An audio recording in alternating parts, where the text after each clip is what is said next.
ওং নমো ভগবতে বাসুদেবায়। জয় মা লক্ষ্মী। রাধে রাধে। নমস্কার দর্শক বন্ধুরা, আজ বৃহস্পতিবার আবার একটি লক্ষ্মী মন্ত্রের ভিডিও নিয়ে আমরা আপনাদের সামনে হাজির হয়েছি। বন্ধুরা, আজ আপনারা আমাদের এই ভিডিওতে মা লক্ষ্মীর এক বিশেষ মন্ত্র শ্রবণ করবেন, যা আজ বৃহস্পতিবার যদি মাত্র 21 বারের জন্য দিনের যে কোনো সময় আপনারা শুধু শ্রবণ করতে পারেন, তাহলে বন্ধুরা কথা দিলাম আপনার টাকার অভাব আজই দূর হয়ে যাবে।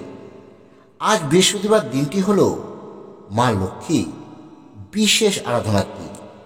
এই দিন আপনারা মা লক্ষ্মীর এই মন্ত্রটি যদি শ্রবণ করতে পারেন, তাহলে এই মন্ত্রটি অনেক বেশি পরিমাণে কাজ করে থাকে। কারণ এই বৃহস্পতিবার এই মন্ত্রটি বিশেষভাবে জাগ্রত থাকে। তাই এই দিন এই মন্ত্র শুধু শ্রবণেই ভক্ত তৎক্ষণাৎ ফল লাভ করে।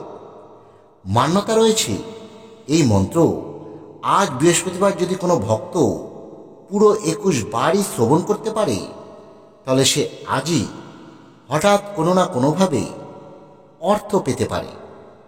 তার ওপর মা লক্ষ্মীর আশীর্বাদ সারা বছর বুঝিয়ে থাকতে পারে। তাই বলছি বন্ধুরা, আজ বৃহস্পতিবার এই অর্থপ্রাপ্তির মহাদিনে মাত্র 21 বার শুধু ভক্তি ভরে শ্রবণ করুন মা লক্ষ্মী এই শক্তিশালী মন্ত্রটি। আপনার হঠাৎ অর্থপ্রাপ্তি আজই ঘটবে, আজই ঘুচে যাবে আপনার দরিদ্রতা নামক অভিশাপ। তাহলে আসুন বন্ধুরা, আমরা এবার 21 বার শ্রবণ করি মা লক্ষ্মী সেই শক্তিশালী মন্ত্র। লক্ষ্মীস্থং সর্বদেবানাং যথা সম্ভব নিত্যশঃ স্থিরা ভাব তথা দেবী মম জন্মনি জন্মনি বন্দে বিষ্ণু প্রিয়াং দেবী দারিদ্র দুঃখ নাশিনী ক্ষীরসম্ভাবং দেবীং বিষ্ণুবক্ষ বিলাসিনী। লক্ষ্মীস্থং সর্বদেবানাং যথা সম্ভব নিত্যশঃ স্থিরা ভাব তথা দেবী মম জন্মনি জন্মনি বন্দে বিষ্ণু প্রিয়াং দেবী দারিদ্র দুঃখ নাশিনী ক্ষীরসম্ভাবং দেবীং বিষ্ণুবক্ষ বিলাসিনী। লক্ষ্মীস্থং সর্বদেবানাং যথা সম্ভব নিত্যশঃ স্থিরা ভাব তথা দেবী মম জন্মনি জন্মনি বন্দে বিষ্ণু প্রিয়াং দেবী দারিদ্র দুঃখ নাশিনী ক্ষীরসম্ভাবং দেবীং বিষ্ণুবক্ষ বিলাসিনী। লক্ষ্মীস্থং সর্বদেবানাং যথা সম্ভব নিত্যশঃ স্থিরা ভাব তথা দেবী মম জন্মনি জন্মনি বন্দে বিষ্ণু প্রিয়াং দেবী দারিদ্র দুঃখ নাশিনী ক্ষীরসম্ভাবং দেবীং বিষ্ণুবক্ষ বিলাসিনী। লক্ষ্মীস্থং সর্বদেবানাং যথা সম্ভব নিত্যশঃ স্থিরা ভাব তথা দেবী মম জন্মনি জন্মনি বন্দে বিষ্ণু প্রিয়াং দেবী দারিদ্র দুঃখ নাশিনী ক্ষীরসম্ভাবং দেবীং বিষ্ণুবক্ষ বিলাসিনী। লক্ষ্মীস্থং সর্বদেবানাং যথা সম্ভব নিত্যশঃ স্থিরা ভাব তথা দেবী মম জন্মনি জন্মনি বন্দে বিষ্ণু প্রিয়াং দেবী দারিদ্র দুঃখ নাশিনী ক্ষীরসম্ভাবং দেবীং বিষ্ণুবক্ষ বিলাসিনী।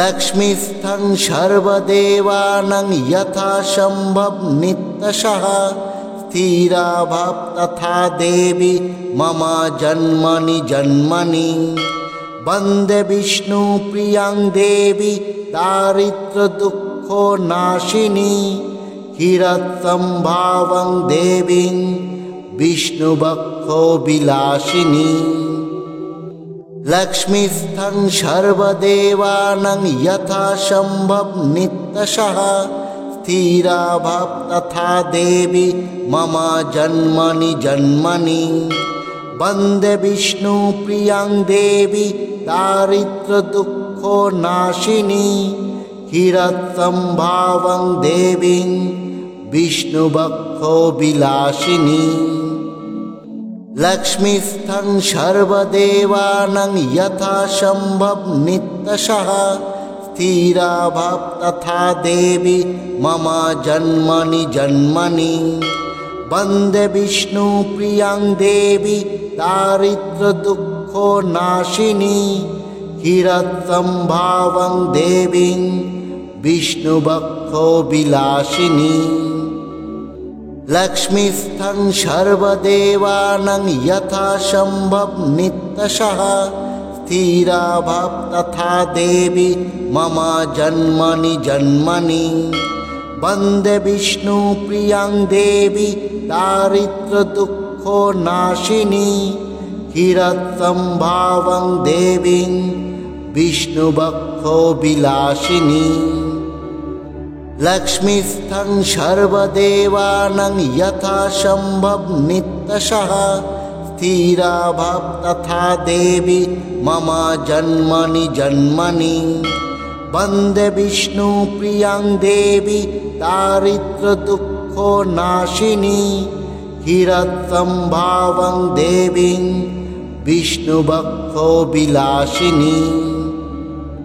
लक्ष्मीस्थं सर्वदेवानां यथासम्भव नित्यशः स्थिरा भव तथा देवी मम जन्मनि जन्मनि वन्दे विष्णुप्रियां देवी दारिद्र्यदुःखनाशिनी क्षीरसम्भवां देवीं विष्णुवक्षोविलासिनी लक्ष्मीस्थं सर्वदेवानां यथासम्भव नित्यशः स्थिरा भव तथा देवी मम जन्मनि जन्मनि वन्दे विष्णुप्रियां देवी दारिद्र्यदुःखनाशिनी क्षीरसम्भवां देवीं विष्णुवक्षोविलासिनी लक्ष्मीस्थं सर्वदेवानां यथासम्भव नित्यशः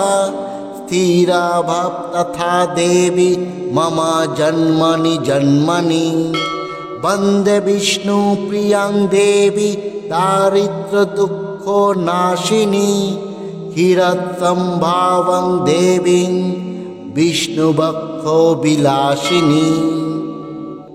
लक्ष्मीस्थं सर्वदेवानां यथासम्भव नित्यशः स्थिरा भव तथा देवी मम जन्मनि जन्मनि वन्दे विष्णुप्रियां देवी दारिद्र्यदुःखनाशिनी क्षीरसम्भवां देवीं विष्णुवक्षोविलासिनी लक्ष्मीस्थं सर्वदेवानां यथासम्भव नित्यशः स्थिरा भव तथा देवी मम जन्मनि जन्मनि वन्दे विष्णुप्रियां देवी दारिद्र्यदुःखनाशिनी क्षीरसम्भवां देवीं विष्णुवक्षोविलासिनी लक्ष्मीस्थं सर्वदेवानां यथासम्भव नित्यशः स्थिरा भव तथा देवी मम जन्मनि जन्मनि वन्दे विष्णुप्रियां देवी दारिद्र्यदुःखनाशिनी क्षीरसम्भवां देवीं विष्णुवक्षोविलासिनी लक्ष्मीस्थं सर्वदेवानां यथासम्भव नित्यशः स्थिरा भव तथा देवी मम जन्मनि जन्मनि वन्दे विष्णुप्रियां देवी दारिद्र्यदुःखनाशिनी क्षीरसम्भावं देवीं विष्णुवक्षो विलासिनी लक्ष्मीस्थं सर्वदेवानां यथा सम्भव नित्यशः स्थिरा भव तथा देवी मम जन्मनि जन्मनि वन्दे विष्णुप्रियां देवी दारिद्र्यदुःखनाशिनी क्षीरसम्भावं देवीं विष्णुवक्षो विलासिनी लक्ष्मीस्थं सर्वदेवानां यथा सम्भव नित्यशः स्थिरा भव तथा देवी मम जन्मनि जन्मनि वन्दे विष्णुप्रियां देवी दारिद्र्यदुःखनाशिनी क्षीरसम्भावं देवीं विष्णुवक्षो विलासिनी लक्ष्मीस्थं सर्वदेवानां यथा सम्भव नित्यशः स्थिरा भव तथा देवी मम जन्मनि जन्मनि वन्दे विष्णुप्रियां देवी दारिद्र्यदुःखनाशिनी क्षीरसम्भावं देवीं विष्णुवक्षो विलासिनी।